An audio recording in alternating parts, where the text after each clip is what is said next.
Good evening and welcome to the Blanton's Curated Conversation series. My name is Vanessa Davidson. It is my great privilege to be the moderator for this evening's discussion between our 2020-2021 Andrew W. Mellon Fellow, Jennifer Siles, and the renowned Brazilian artist, Regina Vater. Thank you so much, Regina, for being with us this evening, and hello. Hi, how are you? Very well, and thank hi, you. my American friends. Good night. Well, for us, it's good night. Good evening. So before we begin, just a few housekeeping items. We cannot hear you. Your audio is muted, and only the participants' videos can be seen on screen. You'll see at the bottom of your screen, there's a chat. There's a Q&A function. If you put your questions into the Q&A, we will do our very best to get through them after the interview at the end of the talk. And now I'm going to go ahead and introduce Jennifer Siles and Regina Vater. First, Jennifer Siles, our wonderful Mellon Fellow. Jennifer holds an MA from the University of Utah and is currently a doctoral student in the Department for Art and Art History at the University of Texas at Austin. Her research broadly examines Latin American and Latinx art, but centers on Brazilian experimental art practices and pedagogy in the 60s and 70s. She has previously held curatorial and research positions at the Museum of Latin American Art, at the Santa Barbara Museum of Art, and at the Museum of Fine Arts, Houston. As the 2020-21 Andrew W. Mellon Fellow in the Blanton's Latin American Art Department, she has performed in-depth research on Vater's work in the museum's collection, consequently substantiating her understudied impact in Austin. And now for Regina's biography, which for some, perhaps many of us, perhaps goes without saying, but I'll give you a recap even though.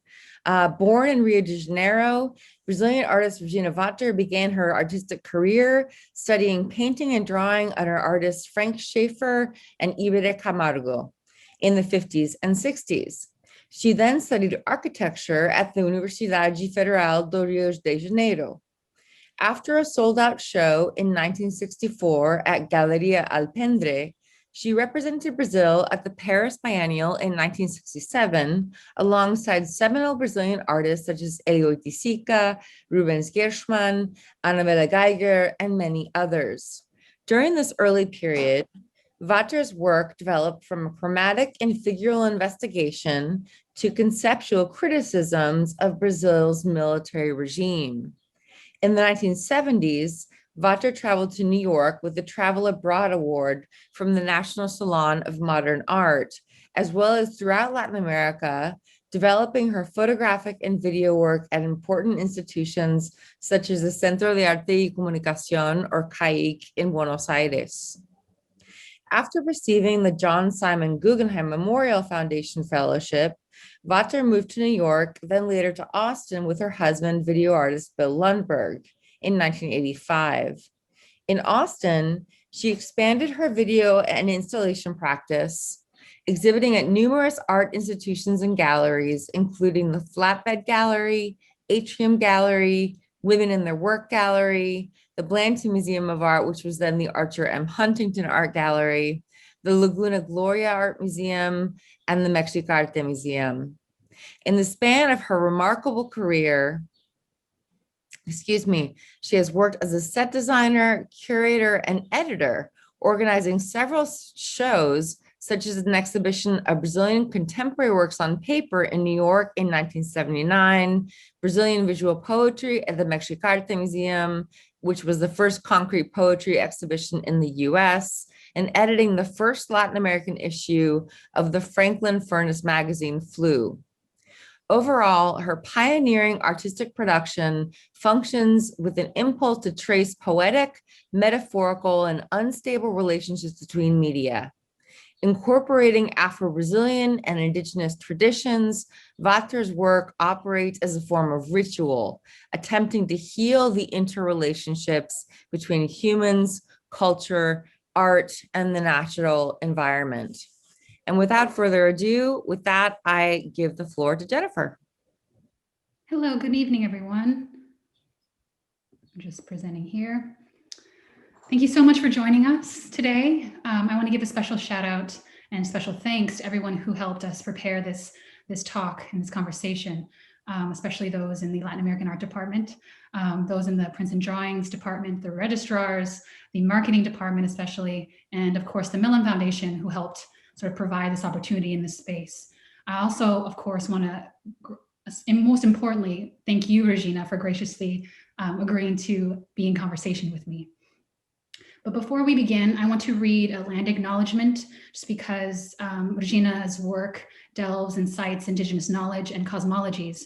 And so I particularly want to pay due to that, and especially due to recent events in Brazil. I feel like it's an important. So we would like to acknowledge and pay our respects to the Alabama Cushata, the Caído Carrizo, the Camicrudo, the Cowat Dituacan, the Comache, the Kikapu, the Lipanapache, the Tonkawa, the Isleta del Sur Pueblo, the Puri, and Tocaña, the in Guarani, and all the American Indian and indigenous peoples whose communities have been or have been a part of these lands, territories in Texas and in Brazil. And through open dialogue and mutual respect, we are committed to bringing awareness to the ongoing colonial processes, and through using art as a bridge in assisting us to understand, to honor the people, the knowledges, and the spaces in which we stand today and always. So I believe, Justin, if you could drop a link in the chat as a resource for those who would like to research the lands in which they now reside and the indigenous peoples that reside on those lands. So to start, I kind of want to give some background on how this conversation began. I've been researching Regina Vater's work for about 1.5 years now in the Benson Library on campus and at the Blanton. And I've selected a few key examples of her characteristics that show her characteristic work, but also kind of making an argument about her work performed here in Austin particularly. So this work that you see here, Tina America, was actually my first encounter with her work, actually photographed in catalogs, but I encountered it for the first time in exhibitions, such as the Hammer Museum's 2016 exhibition, Radical Women, or Latin American Art through 1965 to 1985. And this is probably the most emblematic work, Regina, of yours, I think. I think it's been photographed in many places. But I wanted to kind of start here to kind of get a sense of your early conceptual work, but I wonder if you could talk about a little bit of what this work is telling us here. Tina America is sort of characteristic of your feminist work early on in the 60s. And as we see here, you're being photographed in sort of- It's from 76. Thank you, 76. In the 60s and 70s, I would say. But showing sort of feminine types, right? Investigating Latin American women and the role of women in society, correct? Well, when I did this work, was actually those photos were taken just in one afternoon with one film, because me and photographer were very poor. And my idea, the title tells something. Teen America is kind of Latin America, but it's just like the Latin American woman, because in my time was for women was very important to marry, because it was like going up in this on the ladder, the social ladder, and women, I saw among many women around me. I was not married at that time. I wish they are very eager to arrange a fiancé, a man, to marry. And the family also played almost like a performance Hmm. of like offering, Right. that woman for marriage. Mhm. And the work is more or less about that. Okay, so different types of women, including women, sort of housewives, as you say, and sort of. Or can I ask you something, Jennifer? Your voice is very feeble in my ears. I'm kind of deaf. Yeah. If you could speak a little bit louder, I appreciate. Absolutely. Can do. So yes, it's, Yeah, you can go up. Sure. So I guess that work then takes me to other works you've done, and maybe I was thinking of this one, the Mulher Mutante, which is another sort of work that delves into the feminine subject and sort of the identity of the female here in this sculpture, which you can actually move the parts, sort of deconstruct the female body, Yeah, construct it at the same yeah. time. This is No, it's okay. I think that an artwork, Mhm. when it comes out of the artist studio, is open to any kind of reading. You have your reading, somebody else has the reading. I hate to confine the work in one kind of reading, because I think that the work is being always enriched by Right. the many readings. And when I did this work, I call actually the swimmer, that's the name of the work for me. They call the Mulher Mutante. Yeah, I put this title for the São Paulo Biennial, but this actually was, I love to swim, and I did this work calling a title on the work as swimmer.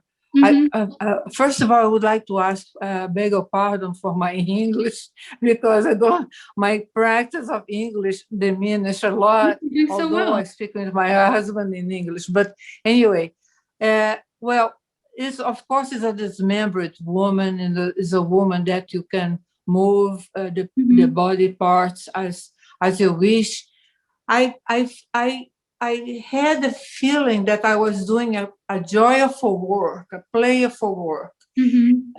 And this part of the woman being manipulated and dismembered and so far, perhaps was come out from my unconscious, and had something.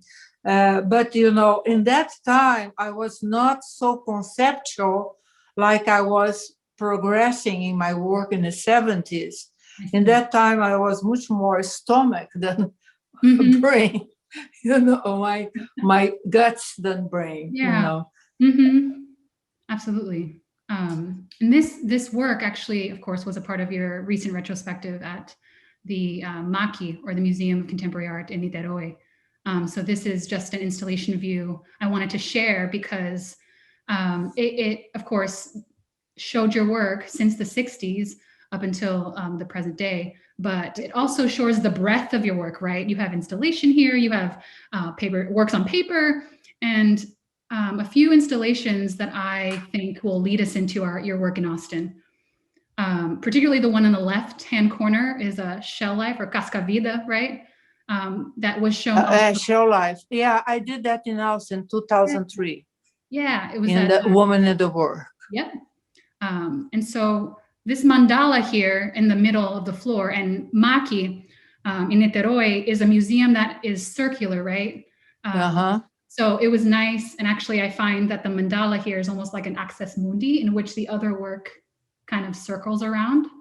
I don't know if you would agree with that, but. Well, I thought that, for me, installation has very much to do with the space. Right. Because my architecture of half formation, because I left the architecture school to be an artist.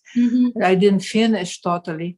Right. But I gave me very much the feeling of space. I really think that I know how to fill the space.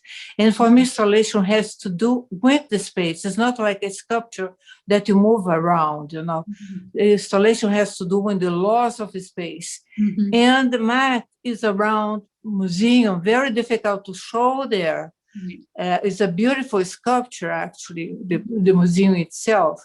And there is this, because there's a round space, I thought to have a round installation on the center of the whole space.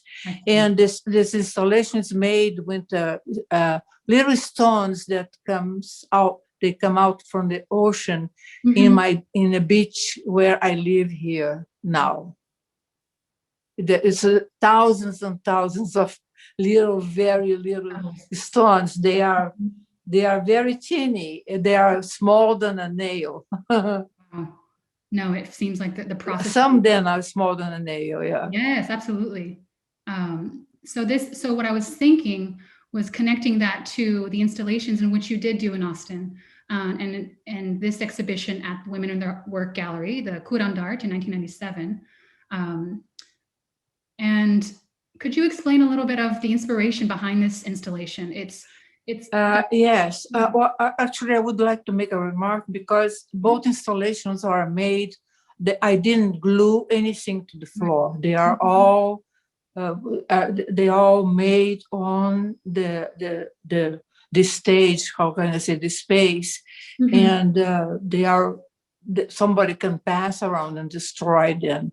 Right. And both installations, but this is, I call the ver, that in Portuguese means watching what you see. Is like abbreviating more or less this concept, watching what you see. So because many people see and many people look, but they don't see, and but also has many layers on my mind, because I was inspired by the shamans from North America to the tip of South America, to Terra do Fogo. They have the puma, the jaguar, as the animal protector, because the onça, the jaguar, is spotted. No, sorry, this is I'm wrong. But the jaguar is an animal that sees in the dark of the forest, and the shamans need to see in the dark of the human beings, or the heart, in the dark of the heart of the human beings, in the dark of the mind of the human beings, to heal them. I see. And also the installation has a kind of is like a onça mandala, the eye of the onça, no, the eye of the jaguar, but also for me has a connection with the Tibetan mandalas or the Navajo paintings, sand paintings, because they are healing devices. Because when the person that the person that has the sick person, when they cross the Navajo sand paint, I hope I am right. When they cross the Navajo sand painting, it's a process of healing.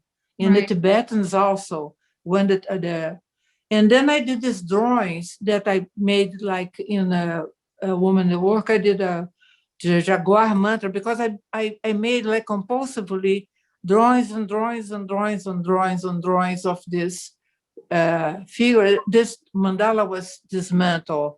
Some of the drawings actually I gave to Elizabeth Ferrer, and she gave to the Museum of Art in Texas, and now I think that they are in the collection of the Blanton. And some of the drawings I have, and one of the drawings is in a collection of a very famous theater director and actor, Sergio Mamberti. Right. So this is, you're pulling in so many influences in this exhibition, and calling it curandart, which of course you said connected to shamanistic rituals, but also the curanderas, right? So I'm curious on the title. You're using. Yeah, the curandart was, no, because, when you live alone, with a husband that works like compulsively, Right. in a different language that you don't dominate well, and that there is a corollary of reasons that I need to be cured, Right. And then I did this installation because I think that not only the environment of mine, I'm not saying the domestic environment, but the social environment, not only Austin, but the world environment need to be healed. Yes. And myself also, I did this work. But besides this works that you see here, I had a book of the jaguar, because it was like an anthropological research that I made of the jaguar. I had of the myth, where the jaguar is attached to mythology.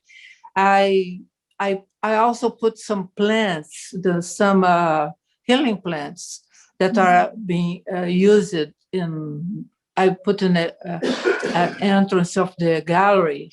Not here. This is another show altogether in Brazil. In a gallery in Rio, in Ipanema. But I use the plants, the healing plants in Austin. Absolutely. So I feel like this is a way for you, sort of ritualistically trying to heal certain issues within not only yourself, but in society. Is that correct? Yeah, I have this, for me, when I started to work with mythology, that was in the 70s, I kind of discover another dimension, and I always was very fond of Alice in Wonderland. I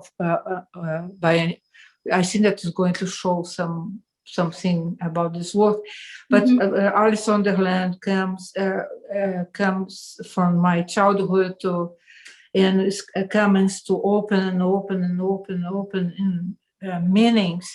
And I think that why I like Alice in Wonderland, because it's just like a myth, and a myth has many layers that a child can understand, but also a philosopher can dive on. And no wonder Freud based all his theories in mythology, and Jung also. And that's my interest, because I had always this tendency to look to the metaphysical side of life. Right. And the myths has, of course, that a strong connection with that. Absolutely. And I think it's a good segue into your residency you did at Art Pace in San Antonio, where you're looking at cosmologies and mythologies, both from Greek mythology, but also Afro-Brazilian mythologies. And this is a residency you did alongside Mona Hatun and Laura Aguilar, which is actually a very awesome. Jennifer, raise your voice. Okay, absolutely. I can talk louder. Sorry. Well, the slide before, we have that installation made with popcorns that comes from a skylight. And that installation has a connection with the God's Son in the Yoruba tradition, and also when the healer God, that is Omulu. And then I want to have that installation only light by the natural light.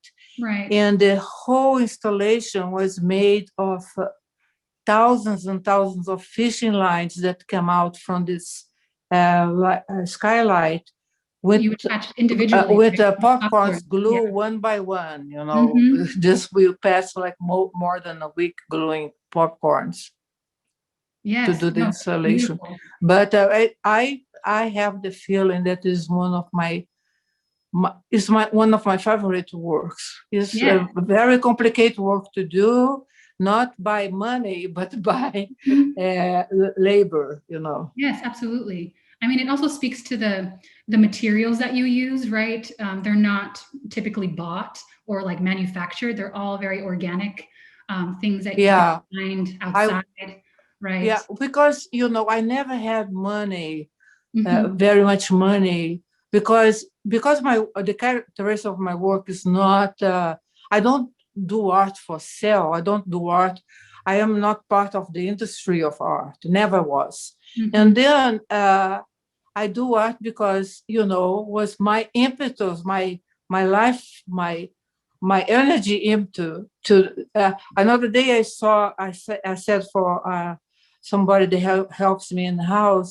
I said, so I feel that I came to the world to spray beauty, and that's it. That's why I make my garden. That's why I do my work. But I think that beauty in art has, some quote unquote things that you can swing around. But the beauty of mine comes from the interior of the work, and also for the this my aesthetics goes in that direction. I think that's a device to conquer also the spectator. But in the case of this work, I don't think that comes from the inside of the work, of the. I think it speaks to sort of your wanting to connect with something deeper, right?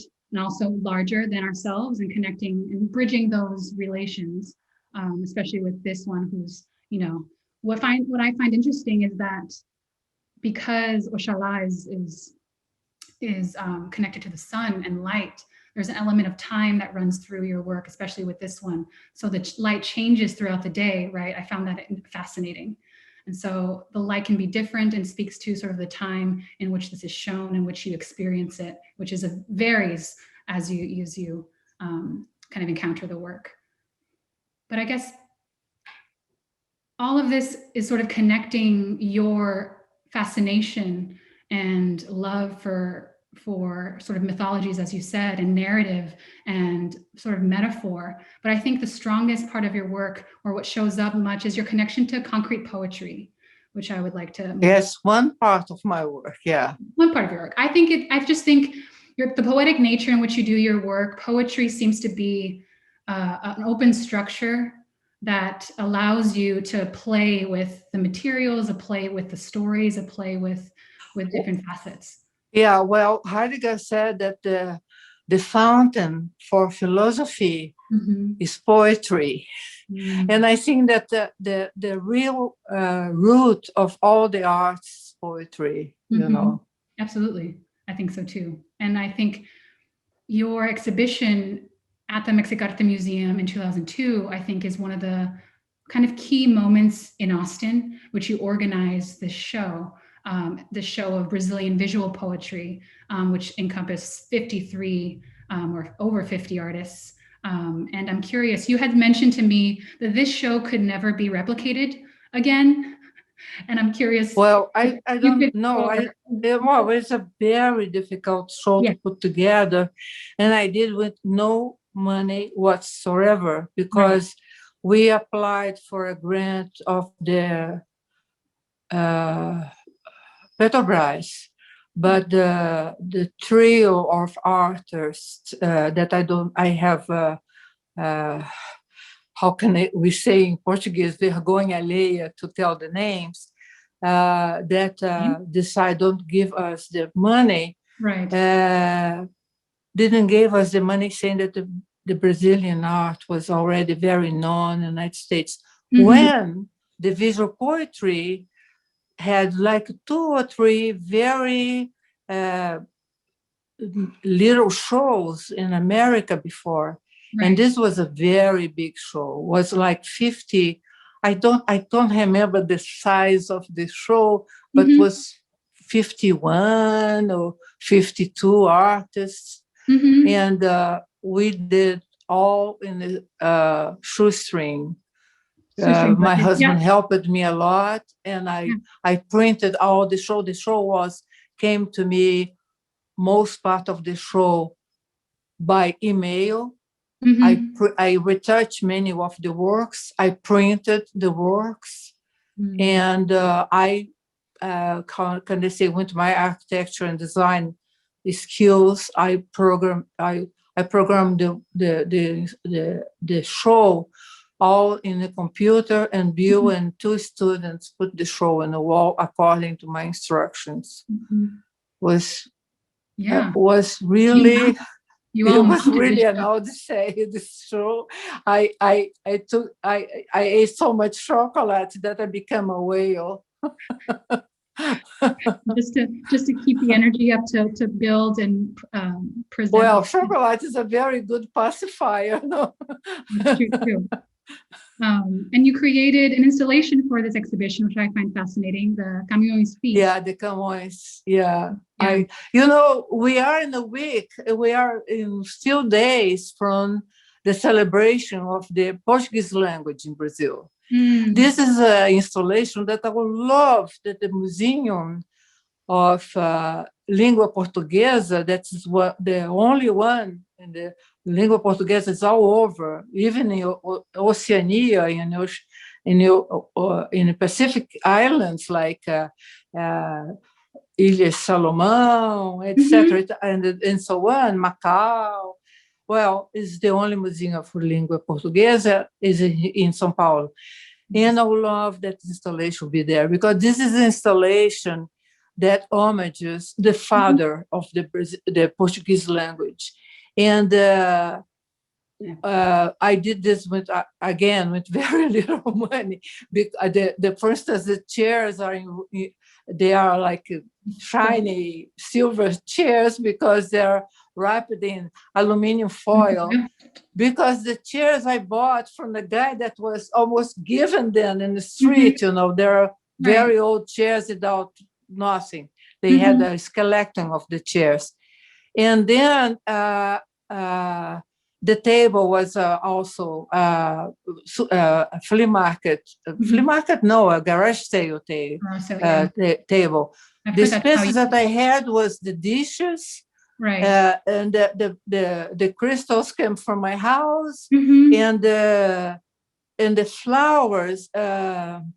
Whole Food gave every day fresh flowers. And the dishes I bought, of course, and the forks and knives are all printed in the table.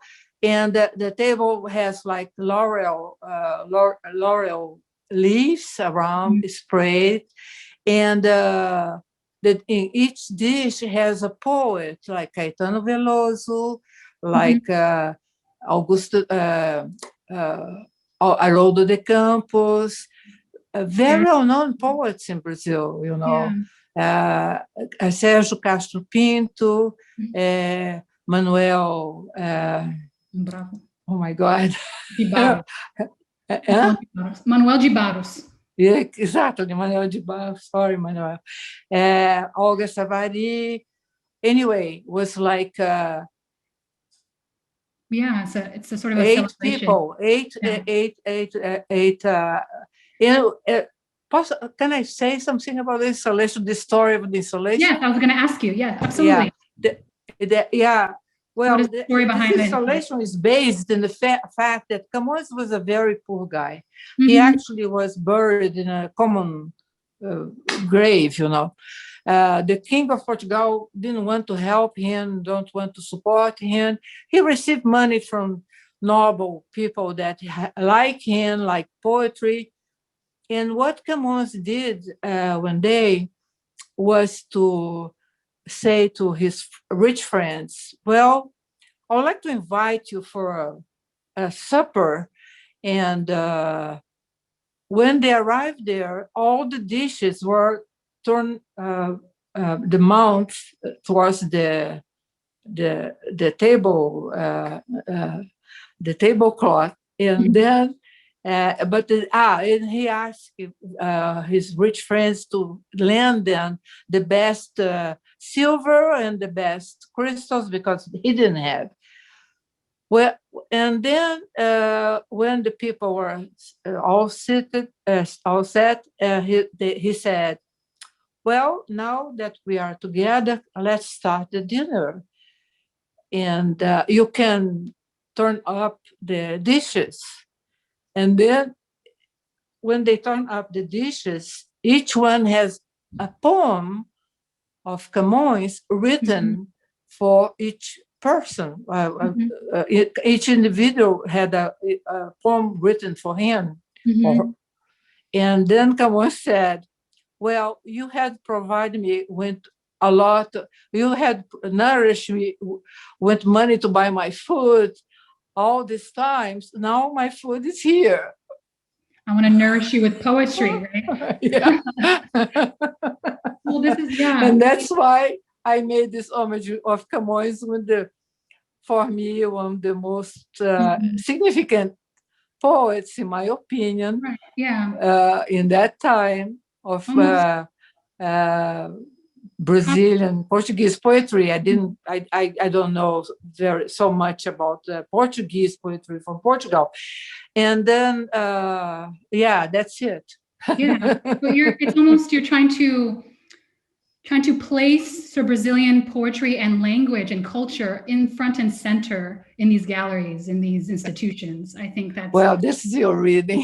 well, yeah.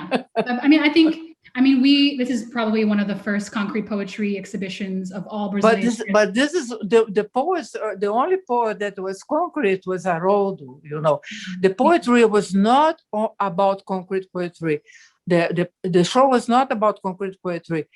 The show was about visual poetry, and the show calls Brazilian visual poetry, because also there was the Poesia Processo of Vladimir Dias Pino, and I divide the gallery in these two branches that grow in the same time. One side of the gallery has a big panel of Augusto de Campos, one of the most beautiful poems of him, with the music of Caetano that sings that poem, singing all the time. And all the art is connected somehow to that river that comes out from Augusto. In another side, another side of the gallery has all the river of process poetry with all the artists connected with Poesia Processo. And I had a big panel of Vladimir Dias Pino. And I was very lucky because I didn't have the Petrobras grant, but I had 6 pages in Art in America. Yes, no, you got a huge raving review from somebody from Art in America who happened to be in town, and he was also a poet. So he was able to come and review the show. I think it's... Yes. And Schiffer Goodman called me and said, "Oh, Regina, you're so lucky because, you have the wonderful review of Castellano and I can't remember his name. Oh my God, sorry. I hope that I'm not making confusion with Castellanos, but you have this incredible review because the guy was a poet and he was making research in concrete poetry. I have no idea that he was coming to the gallery. Somebody in UT told him to come to Mexicate, and he was fascinated with the show. And he was the editor of Art in America. Rubinstein, his last name was Rubinstein. His first name, was for 20 years ago. But anyway, Schiffer said, "Oh, your review is much better than the review of that guy did for the show, the Brazilian show in the Guggenheim." Well, that was my prize. I didn't turn away for nothing. Exactly. I think we're running a little bit low on time. So I want, Okay, go, speed No. up. no, I want to ask you, in terms of Augusto de Campos and Haroldo de Campos were both very influential figures or collaborators or friends in your career. I'm curious about who else were people that influenced you, or I even can't hear you. made you I cannot hear reconsider. you. Who other figures besides Augusto de Campos sort of helped you to reconsider your own work and the way you worked? Well, I have Iberê Camargo for sure was a very important person in my formation. Yeah. And then after that comes Hélio Sica, who I became very close friend in New York when I was in the prize from the Salon. And then I met Cage in the mid 70s. And you're talking about John Cage, right? I went. Yes, I went to. This is the show of contemporary Brazilian works on paper that I did in New York, also in a shoestring.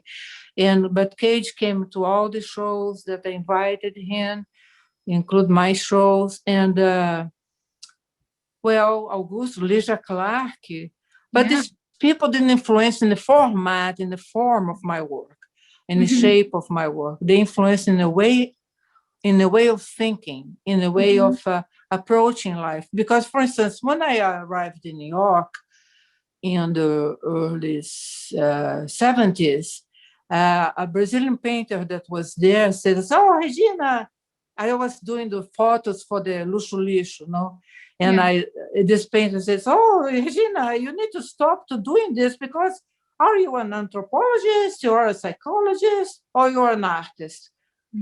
And then I told that to Hélio, and Hélio says, "Regina, this is the most incredible thing that somebody can listen.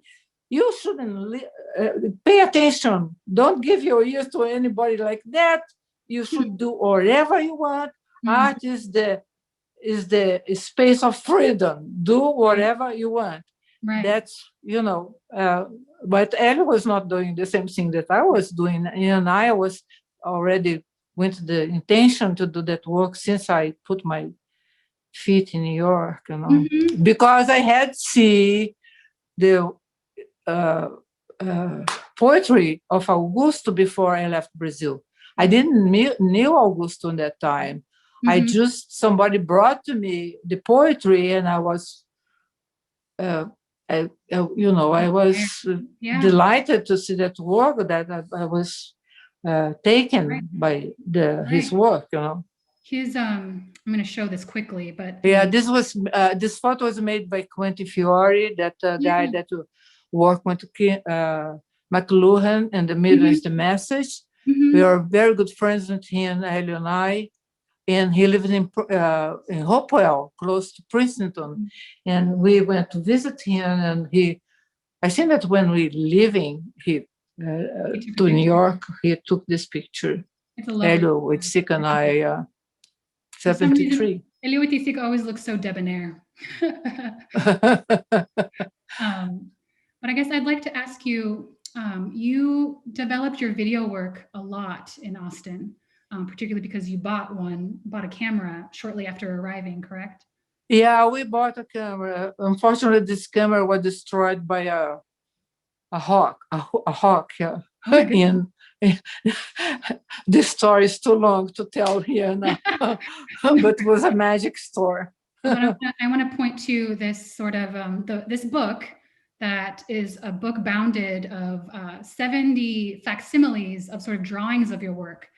But I want to point to sort of the incorporation of not only video but TVs in your installation, which I find fascinating. Can you come to that slide again? Yeah, sure. The book, the Tramas de Penélope. No, I didn't do this work in honor of Jacqueline Barnett. I did this work. It was a gift from Linda Henderson, who's, I know, a great friend of yours. Okay, honor of her. All right. And then it was in honor of Jacqueline Barnett's. Okay. But the idea of TV in your work, I think, is strong. And you developed videos that even were then publicized on TV. Yeah, well, when I arrived in Austin, somebody told me about ACTV and told me that there I could learn editing. And because Bill dealt with video without editing, all his work has no editing at all. And then I think that I know how to edit video. Right. Sorry, my lack of humbleness, but I know how to edit better than him. And and because I learned in a very tough way in ACTV, when those raw, very worn out machines and the old way of editing, the editing jump all over the place. Anyway, and then I added a lot of videos. Many of the videos are in the Latin American library in UT, but actually some of them I even don't have. The Austin has, UT has, and I don't have. I need to sometimes to ask them to provide me a copy. Right. But then I showed a lot of my videos there. I even gave classes. I gave classes of the sinking eye or something like that. But I told how to frame and how to edit, but anyway, I never did the technical stuff. I hate to teach technical things because I am not a technical. When I really need a technical skill, I call a technician. I don't think the artists are. I don't believe that technique of Aristotle that technique is art. I think that technique. For me, anyway, much more about experimentation, I think. Yes. And I think the last question I want to ask you, Regina, is I guess you in Austin, you spent over 2 decades in Texas. Yeah, 25, more than 25 years. Yeah. And it's actually more than any other, most amount of time you spend in any other place. I'm curious about where or what were your most memorable moments here?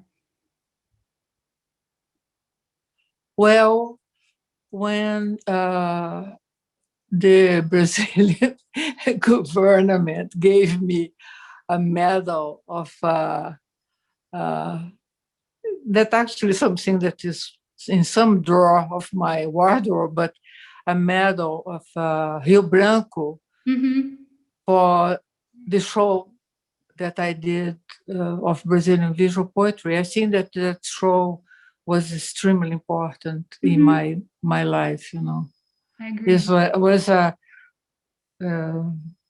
hope that I think that was well received. We had a big audience, but I think that my all my life living in the United States, I had this drive to show that Brazil was a country where people think. Brazil was not a banana republic like now. People must be thinking about Brazil, but there is a lot of very good thinkers in Brazil. Have been always very good thinkers and very good artists. Edward Sica, Lígia Clark, Cildo Meirelles, you name it. There is Brazil is a very creative country. Actually, speaking with Cager sometime, even in a video that I did with him, he said so. He sees Brazilian that revolution comes not from America, United States, not from Russia, but from Brazil, because all the we are a conflict of sandpaper. To remember Alison Knowles, we are like we are being bruised a lot, and still being bruised, and in situations like that, situations that offers your opportunities to grow internally. I hope that we are in that process for better days, So do I, and so do we hope. I think with that, I think we can move to questions currently, if there are any. I think I see some in the chat. Yes, I can read them if you like, Jennifer. If you would like, if you already have a notion of them. Sure. Jennifer is buried. Linda asks about your interest in Duchamp and John Cage. So you already talked about John Cage. I wonder if you could answer Linda Henderson's question about your interest in Duchamp. Well, I think that Duchamp he made an incredible crossroads in the art. Like he made from him comes out an incredible. My husband even says that nowadays we are living in I can't remember how he says it's like the maldition of Duchamp or it's like that somebody says, well, that's it, and then everybody else comes and dilutes that message. Well, I think that Duchamp shows, that art is freedom, like John Cage says that, that opens, that's all that he was, I can say that now because it's very known that Maria Martins is a wonderful Brazilian artist that was Duchamp's lover. And she did the most exquisite sculptures much ahead of her time. And Brazil never gave her a place. She was refused for a long, long time. And now Brazil is acknowledged that Maria Martins is really worthwhile. She was a lady with a lot of money, came from a rich family, married an ambassador. She couldn't survive, all that rejection, but she was not appreciated in her time. But has nothing to do with the work of Duchamp, but I know that he loved her work and loved her, of course. And I think that's for me, it's an example, of freedom of thinking, independence of thinking. And I think that both Cage and Duchamp,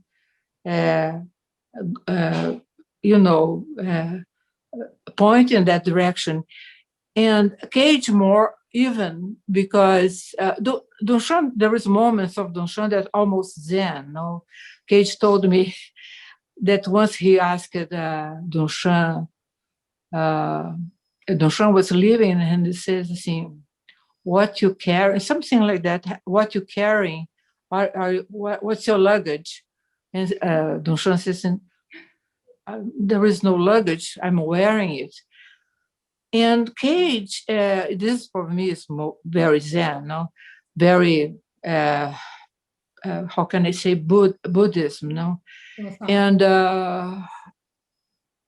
Cage, for me, I can condense him in one phrase that he said, that is, I came here to spread joy and revolution.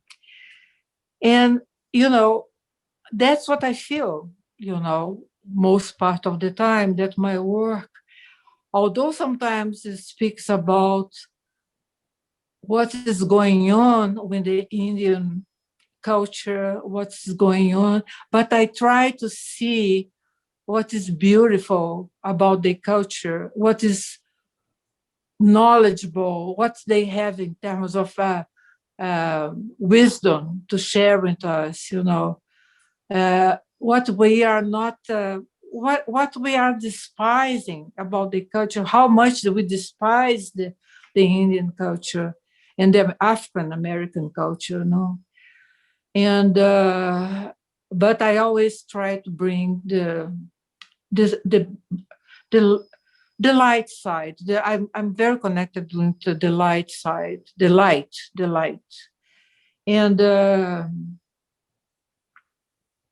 I like Cage like I like Matisse, because Matisse is another guy that for me has this joie de vivre that actually is one of the titles of his most well-known artworks or most well-known paintings.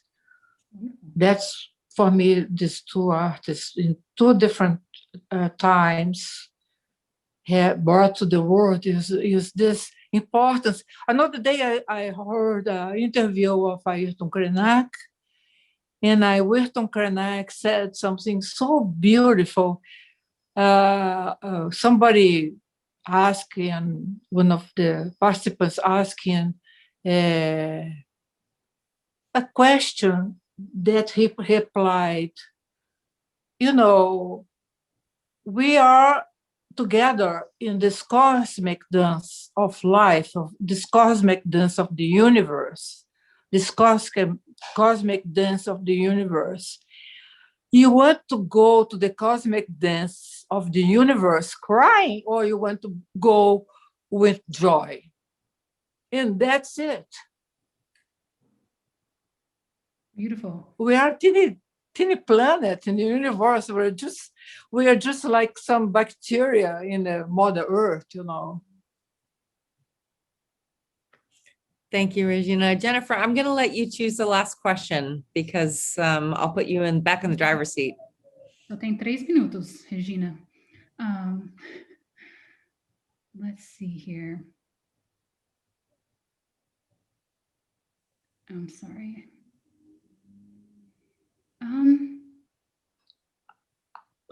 High voice. Yes.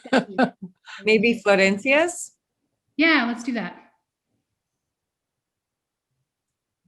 So she says, hello, Regina. It's from Florencia Bazzano, who's our colleague at the Blanton. She says, hello, Regina. Great to see you again.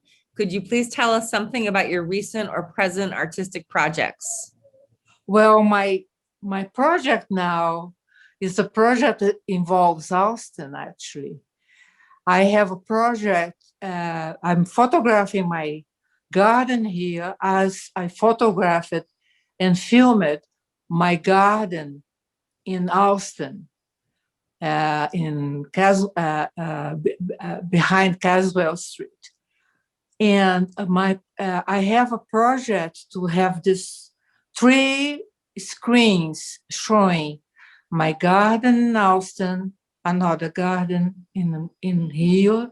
I actually learned how to do garden in Austin when John Durnbull, if John Durnbull is there, hi, thank you very much. Anyway, it's all organic garden. And in the center is me playing in a performance as the Mother Earth. These 2 gardens and me in a performance playing Mother Earth, painting myself with dirt and planting a plant. Anyway, that's my work right now. And I am in Instagram playing with the Instagram tools, and I'm making paintings by Instagram. I deform my photos into the tools from the Instagram. There's an That's image what I do. Regina. Sorry? Thank you for sharing that with us. Oh, thank you very much for the opportunity. No, thank you so very much, Regina, for being here this evening. And thank you, Jennifer, for all of your hard work this semester and for your wonderful research and your smart questions. Thank you all for joining us. I want to remind you that we record these programs like all of our public programs, like the Curated Conversations, and you can find them on the Blanton YouTube channel. You can find them there about a week or so after the event takes place. Please plan to join us later this month for something a little bit different. Spend the evening of Thursday, May 27th with Holly Borum, Associate Curator of Prints and Drawings, and 2 cheesemongers from Antonelli's, learning about cheese and art from around the world. Visit our website to sign up and order your plate for pickup or delivery. And just as a reminder, the deadline for submissions to the Blanton Bake Off is next Sunday, May 16th. With no taste test, we'll be relying on visuals alone. So take your best photos and tag us with @Blanton Museum and #Blanton Bake Off. Or if you'd like to show your support, you can become a member at blantonmuseum.org/membership. Or if you just always want to be in the know about programs like this and other news, sign up for our newsletter at blantonmuseum.org/subscribe. Thank you once again to Regina and Jennifer, and thank you for being with us, and we'll see you next month.